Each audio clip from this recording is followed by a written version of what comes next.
Magandang araw po sa inyong lahat. Bago natin simulan ang kwento, ay muli ko lang pong hihilingin sa inyong mga mabubuting puso na pumindot ng like at mag-comment na rin ng kahit present man lang. Siguro naman hindi yun magdudulot sa inyo ng malaking perwisyo, di ba? Pindutin na habang nakikinig. Salamat sa iyo, katribo ah. Ipagpatuloy na natin ang kwento. 6:00 pa lang noon ng hapon ay naghapunan na kaming lahat para kahit papaano ay hindi naman busog kapag sasabak sa labanan. Nagsalita naman si Aling Terry. Lino, sigurado ka? Kaya mo na uli sumabak sa laban? Opo, Aling Terry, ayos na po ako. Sumabat naman si Tingting. Hay, naku nay, kung nakita nyo lang ang bagong kapangyarihan ni Kuya Lino, mabibilib ka talaga. Oo naman anak, matagal na rin naman akong bilib sa mga kakayahan ni Lino. Kaso, ang napapansin ko lang base sa mga kwento nyo, palaging may dumarating na mas malakas. Iyon ba ang sorpresa? Iyon ang nakikita kong mahirap nyong kalaban. Kasi hindi nyo pa naman kilala at hindi nyo rin alam ang mga nakatagong kakayahan. Kaya doon pa lang kayo magkakabiglaan. Opo, Nay. Naiintindihan naman namin. Pero magtiwala lang po kayo. Kakayanin na namin ngayon ang mga paniki na naroon sa Santo Tomas. Sige, basta mag-iingat lang kayo palagi ha. At huwag magpakakampante. Opo, Aling Terry. Salamat po sa paalala. Sagot ko naman rito. Halos katatapos lang namin kumain noong dumating naman si Mang Manuel. Ano Lino, tara na. Maya-maya na po Mang Manuel, katatapos lang namin kumain eh. Ah, ganun ba? Mang Manuel, magkape po muna kayo, pampalipas oras. Sige Lino, hindi ko yan tatanggihan. Halos kalahating oras pa lang din naman, magmula noong matapos akong maghapunan. Nagkwentuhan lang muna kami ni Mang Manuel na tungkol sa kung ano-ano. Binigyan ko rin siya ng dagdag na lakas para sa kanyang poder. Iyon kasi ang napapansin ko sa kakayahan ng sinukuan. Hanggat kargado iyon ang enerhiyang nahigop mula sa mga kalaban, ay mas marami pa akong maibibigay at hindi ko alam kung may hangganan ba ang kargang kapangyarihan noon. Hindi kagaya ng meteor na para lang battery, pero kailangan rin kargahan. Samantala ang sinukuan ay nagsisilbing battery o power bank at isa pa itong sandata. Sumapit ang pasado 8:00 ng gabi. Tara na! Wika ko pa. Agad namang nagsitayuan sina Tingting, Rosalia at Lolo Ino mula sa pagkakaupo sa may sala. Mabilis namang nagbukas ng gate sina Maya at Lilibet. Bumiyahe na nga kami papunta ng Santo Tomas. Ganado ang pakiramdam ko at umaasa akong malilipol ko na ang mga naroon. Isa na lang ang hinihiling ko, na sana may natitira pa sa mga bihag nila. Dahil ano pang silbi ng muli kong paglusob kung wala na rin naman akong maililigtas. Pero sa tingin ko naman ay meron pa. Kasi kung wala na, ay dapat naroon na sila sa San Pablo. Ilang saglit pa ng aming biyahe ay nagsalita si Mang Manuel. Lino, lampas na tayo sa kanto ng San Luis. Naaakyatan natin para makarating sa likuran ng paaralan. Sinagot ko naman siya. Hindi na po tayo dadaan sa likuran, Mang Manuel. Sa main entrance na tayo papasok. Ipapakita natin sa kanila na hindi na tayo takot. Papaano Lino kung mang-hostage sila ng mga bihag? Di subukan po nila Mang Manuel kung magtatagumpay ba sila. Nakita ko naman sa rear mirror na nakangiti si Tingting. Mukhang tiwalang-tiwala talaga sa akin si Mokong. Nagsalita naman ako. Rosalia, kapag nakita mo na ang eskwelahan, bilisan mo pa lalo ang pagpapatakbo. Tapos mabilis din na paghinto. Maglabasan na rin kayo agad ng sasakyan. Lo, maiwan ka po sa sasakyan ha. Baril na lang uli ang gamitin mo. Ikaw naman, Tingting.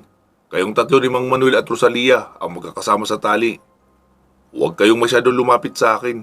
Siguradong magiging madugo ang labanan na ito. Tila nang gigil naman lalo ang mga kasama ko at ganado na sa isang madugong labanan. Ilang saglit pa ay bumilis na ang takbo ng sasakyan. Nasa unahan na kasi ang eskwelahan. Pagkahinto noon ay mabilis na akong lumabas. Sigurado kasing may bubulusok ng mga mandaragit papalapit sa sasakyan at hindi ko iyon papayagan. Agad akong tumayo sa harapan ng sasakyan. Sina Tingting, Mang Manuel at Rosalia naman ay nagtungo sa likuran ng sasakyan para magtali ng kanilang bewang. Agad akong may nakitang dalawang mandaragit na tumalon mula sa bubungan ng isang classroom. Ako agad ang target nila. Ermitanyo, long distance muna ang laban na gagawin natin. Bigyan mo ako ng mahabang espada. 150% kaya knight at 50% kidlat ang ilagay mo ha. Areglado, Lino. Sagot naman ni Ermitanyo. Noong malapit na sa akin ang isang mandaragit, ay biglang lumabas sa kamay ko ang isang mahabang espada. Agad kong sinalubong ng pagtaga paitaas iyong mandaragit, kaya tumalsik iyon muli papabalik sa itaas at habang tumatalsik ay nagliliyab. Isang wasiwas din ang ginawa ko sa isa pang kasunod noon. May naririnig akong mga huni ng mga galit na mandaragit na nakapatong sa mga puno sa likuran ng paaralan. Ang buong akala ko ay mga nasa 10 na lang silang natira, pero mukhang nakapagdagdag pa sila ng puwersa. Maaaring iyon ang iba pang pangkat na inutusan dati ni Leo upang hanapin ang dalagang birhen na may dugong babaylan. May ilan na rin sa mga mandaragit ang lumilipad sa itaas namin na paikot-ikot. Hindi pa sila umaatake, na mukhang naghihintay ng utos mula sa kanilang amo. Ilang saglit pa ay lumabas mula sa isang silid si Leo. Paano nangyaring nakabalik ka pa rito, Lino? Ibig bang sabihin, hindi nagdagumpay si Alessandra? Sinagot ko naman siya.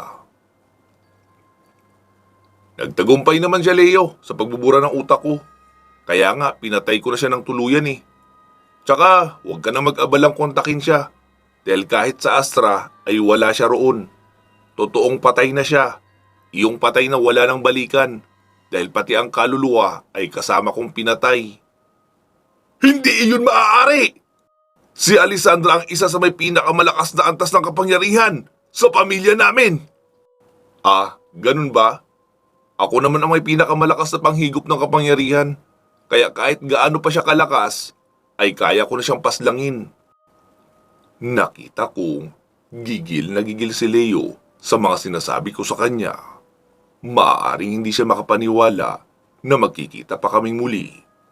Ubusin sila! Malakas na sigaw pa ni Leo. Nakita kong halos magkakasabay ang hindi bababa sa 50 mandaragit ang nagsitalon mula sa mga puno at lumipad ng papabulusok papunta sa amin. Nilingon ko naman sina Tingting, Rosalia at Mang Manuel. Sabay sabi kong, Dumapa kayo sa lupa! Dali-dali naman nila akong sinunod. Noong malapit na ang mga mandaragit ay bigla akong pumalakpak ng isang beses. Gaya noong dati ay may lumabas ulit na enerhiya na nag-anyong hangin na kulay puti at asul. Sa pagkakataong iyon ay nilakasan ko pa ang pagpalakpak para mas malawak ang sakop ng shockwaves. Kalat-kalat kasi ang pinagmumulan noong mga mandaragit. Tila pinagsasampal na manalangaw ang itsura ng lahat ng iyon. Pagkabagsak sa lupa ay walang ni isang nakabangon. Ang iba ay patay na. Sabi ko naman sa mga kasama ko, Pwede na kayo mag-alis ng tali. Wala nang lilipad. Harvest time na natin. Agad naman nila akong sinunod at magkakahiwalay na tumakbo sa direksyon kung saan merong nakabulagtang aswang. Karamihan din sa mga iyon ay walang malay. Ang iba naman ay sunog na ang pakpak. kaya wala na halos may kakayahan na makipaglaban pa. Alam kong hindi na mahihirapan ang mga kasama ko roon. Nakita kong lumabas mula sa classroom si Leo. Tumago pala ang loko noong makitang papalakpak ako. Hindi ko alam kung pamilyar siya sa ataking ginawa ko, pero masasabi kong mabilis ang reflexes niya kasi nakapagtago siya kaagad. Kung hindi ka napatay ni Alessandra, ako ang papatay sa iyo, Lino! Tutal, maaaring kaya kan mang buhay ni Apong Natoy. Pero papapasukan ka na niya ng ibang espiritu na siyang gagamit ng katawan mo. Wika niya pa, sabay takbo papunta sa akin. Dala ang espadang pakurba na may stainless na kulay. Gigil na gigil ang pagtaga niya sa akin. Dahil sa ayoko namang palakpakan siya uli, kaya inilabas ko ng muli ang espadang kyanite at isinangga sa kanyang espada. Nagulat ako dahil manipis lang naman ang espadang gamit niya at hindi sobrang haba. Pero mabigat ang bagsak noong tumama sa kyanite. Nakita ko may batong kulay pula sa may dulo noong hawakan. Sa tingin ko, iyon ang nagbibigay ng lakas sa gamit niyang espada. Naisip ko na higupin ang enerhiya ng espada niya, pero papaano, naglalaban pa kami. Kaya umusal ako ng orasyon para pagapangin sa espadang kyanite ang kakayahan ng mutya ng sinukuan na makahigop ng enerhiya. Nararamdaman kong sa tuwing magtatama ang espada ni Leo at ang espada kong kyanite ay nakakahigop ng lakas ang sinukuan. Napapangiti na lang ako sa nangyayari. Ano, Lino? Sasalag ka na lang ba ng sasalag sa mga atake ko? Hindi ka magaganti! Wika pa ni Leo. Hindi na, Leo. Mapapagod ka rin naman. Hindi ako mapapagod, Lino. Dahil sagana sa kapangyarihang itim ang espada ko. Sabi ko naman. Bakit? May natira pa ba? Huminto siya sa pag-atake at tinignan ang mahiwagang bato sa dulo ng espada. Hala! Bakit wala na itong kulay? Wika niya pa. Kasi nahigop ko na, Leo. Kaya isa na lang pangkaraniwang bakal yung espada mo ngayon. Tuso ka talaga, Lino! Papatayin kita! Sigaw niya pa, sabay taga sa akin. Hindi ko na iyon sinalag. Nag-sidestep na lang ako, sabay ikot at siniko siya sa mukha. Napatingala ito at napaatras. Noong makabawi ay agad ring nagwasiwas ng espada, pero nakayuko na ako noon at nakaamba na sa pagtusok ng espadang kyanite sa kanyang dibdib. Dahil sa mataas na bultahe ng kyanite, nasapat para tumupok ng isang mandaragit, kaya hindi na siya nakagalaw pa. Napasigaw na lang sa sakit habang natutupo. Nabitawan niya na rin ang kanyang espada. Ilang saglit pa ay nabasag na ang katawan ni Leo dahil naging abo na iyon ng tuluyan at kumalat sa lupa. Yumuko akong muli at dinampot ang kanyang kakaibang espada. Nagsalita naman si Ermitanyo. Lino, kailangan nating sirain ang espadang yan. Magagamit pa nila iyan at mas magiging mapanganib kung makakabitan ng mas mataas na antas ng mutya, gaya ng mutya ng kalabaw o mutya ng pangil ng kidlat. Ha? Paano ko ito masisira? Mukhang gawang astra ito eh. Tanong ko pa rito. Kaya natin yan, Lino. 100% kyanite, 200 mula sa kidlat, at 100 naman mula sa sinukuan. Pero ang tanong, kung kakayanin ng kamay mo ang init. Talaga, Ermitanyo? Di subukan natin. Hindi naman natin malalaman kung hindi natin susubukan, di ba? Pero Lino, lumayo ka muna sa karamihan. Masyadong mataas ang bultahe ng kidlat na papalabasin natin. Maaaring magwala ang kidlat na yan at magkalat ng kuryente sa kalangitan. At baka bigla na lang magpaulan ng kuryente sa kung saan-saan. Okay sige. Nilingon ko ang aking mga kasamahan. Nakita kong hindi pa sila tapos sa pananaksak sa mga nagkalat na mga mandaragit. Rosalia! Mang Manuel! Tingting! Pumasok muna kayo sa loob ng isang classroom. Usisain nyo kung meron pang mga natitirang mga bihag doon. Pero wag nyo munang papalabasin ha. Hintayin nyo matapos ako sa gagawin ko bago kayo magpalabas ng mga tao. Agad naman nila akong sinunod nang hindi na nagtatanong pa kung bakit. Lo, huwag kang lalabas ng sasakyan ha. Sigaw ko pa rito. Dinampot ko na ang espada ni Leo at inilapag sa gitna ng paaralan. Lumuhod ako sa harapan noon tapos inusal ko na ang orasyon para paganahin ang kapangyarihan ng sinukuan. Noong maramdaman ko na ang pag-init ng aking katawan ay sinabi kong, "Sige na ermitanyo, ikaw na ang bahala sa Kyanite at Kidlat." Biglang dumilim ang kalangitan tapos nagsimulang kumidlat ng maliliit. Hanggang sa may isang napakalakas na kidlat ang gumuhit sa itaas tapos tumama sa dibdib ko. Napasigaw ako sa sakit at pagkakagulat pero nakita kong hindi naman ako nasusunog. Parang sa akin lang ipinadaan tapos nagtungo na sa kamay ko. "Lino! Ngayon na!" Wika pa ni ermitanyo noong makita kong nagliliwanag na ng iba't ibang kulay ang aking kamay. Inilapat ko na ang aking dalawang kamay sa espada. Ilang segundo lang ang lumipas ay nalusaw na iyon hanggang sa naging parang tunaw na bakal na lang at kumalat sa lupa. Humupa na rin maya-maya ang liwanag sa aking kamay pati ang init na aking nararamdaman. Dinampot ko na iyong nakadeform na bakal at isinakay sa likuran ng sasakyan. Maaari pa rin kasi iyong mapakinabangan ng ibang makakakita at gawing sandata, kaya ililibing ko iyon sa malayo. "Ayos na! Pwede na kayo lumabas!" Wika ko pa sa mga kasamahan ko. Nakita kong may inilalabas na mga tao, sina Tingting at Mang Manuel. Si Rosalia naman ay naroon sa kulungan ng mga bata. Matapos matipon lahat ng natirang bihag, ay napag-alaman naming 8 pamilya na lang iyon. Ang iba ay wala ng anak dahil kinain na ng mga aswang.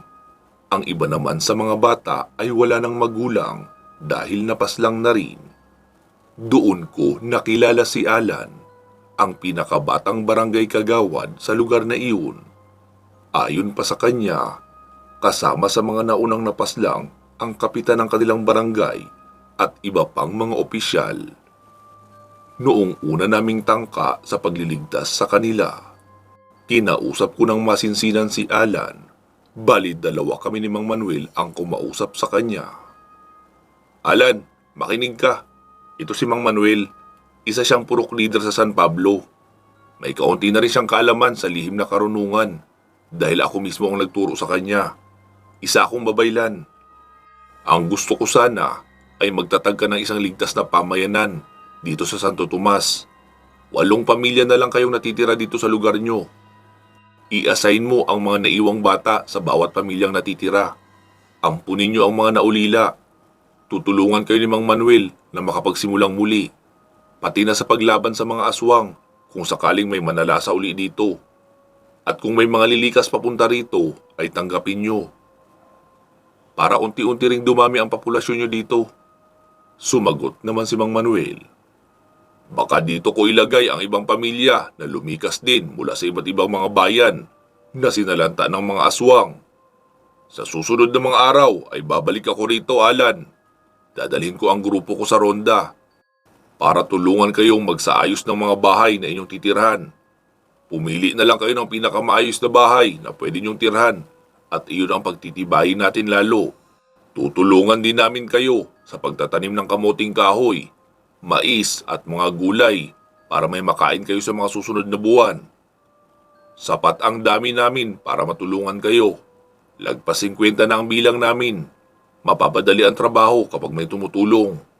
Nagpasalamat naman si Alan sa amin pareho ni Mang Manuel. Sinamahan na muna nila Lolo Ino, Rosalia at Mang Manuel ang mga tao na makabalik sa kanilang mga bahay upang makuha ang kanilang mga gamit bago lumipat.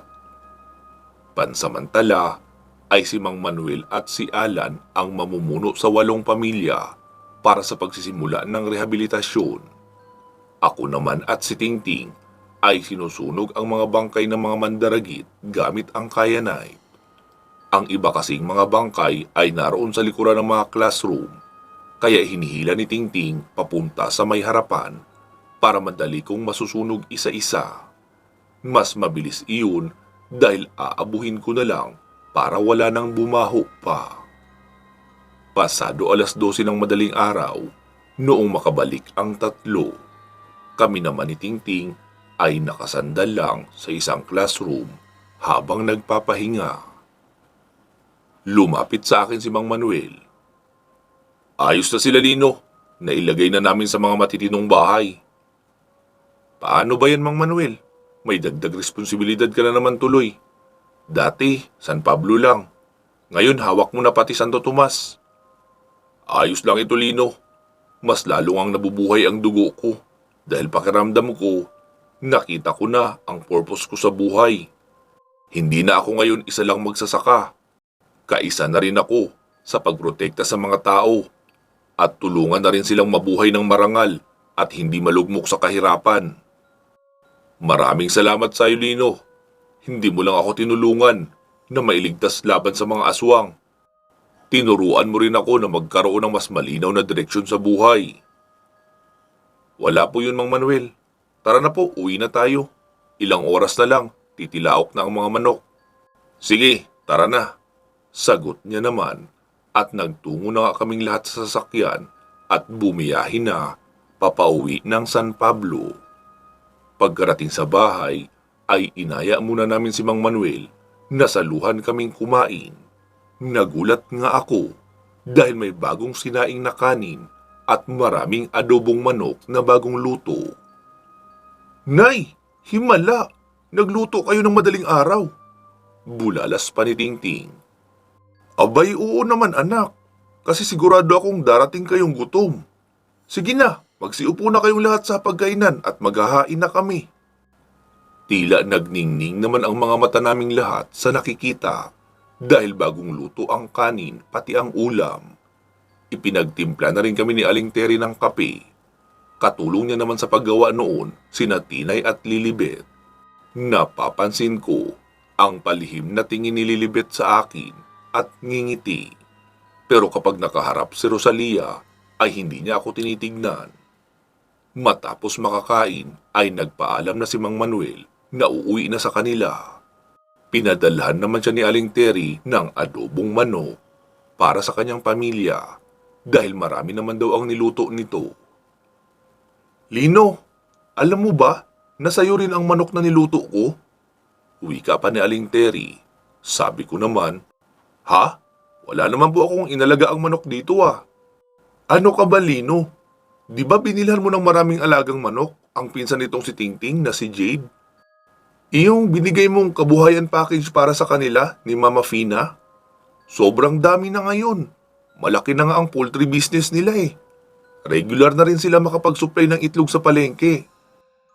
Tapos, every 2 months naman, kung magbenta sila ng isang batch ng mga manok na buhay. Dinalhan ako kahapon ng 3 buhay na manok para raw may maipaulam ako sa iyo. Hindi iyong palagi na lang bangus at hipon. Ah, ganun po ba? Mabuti po pala at pinagpatuloy nila. Oo naman. Pinapasabi nga pala ni Mama at Papa na salamat raw sa iyo. Dahil kahit hindi mo naman sila kamag-anak, hindi mo sila pinabayaan. Walang anuman po. Sagot ko naman kay Aling Terry. Matapos naming makakain, ay nagsiligo na muna kami bago nagsipasok sa kanya-kanyang mga silid. Pagkahiga namin, ay nagsalita si Rosalia. Mahal? Oh, bakit mahal? Mukhang may tira ka pa ng mga lakas, di ba? Baka pwedeng maningil ng utang. Sobra ko na kasing namimiss na maramdaman ka sa loob ko eh. Sabi ko naman, oo naman mahal, sobrang namimiss rin naman kita. Lalo na noong mga panahong tinutorture ako ni Alessandra. Wala akong ibang inisip kundi ikaw para mabawasan ang sakit na nararamdaman ko. Tumatakas ako sa kamalayan ko sa kasalukuyan. Tapos binabalikan ko ang mga masasayang araw ng pagsasama natin. Hindi na siya sumagot pa at agad na akong pinatungan. Hindi ko na siya pinigilan pa dahil maging ako man ay kailangan na rin ang bagay na iyon.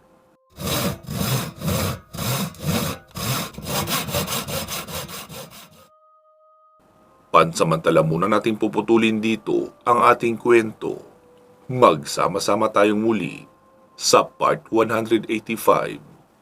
Bago po natin tapusin ang videong ito, ay bigyan muna natin ng daan ang ating mga announcement, shoutout at pasasalamat. Gusto ko po munang ipaalam sa lahat na iyong mga kwento nating mahahaba o series ay meron pong playlist.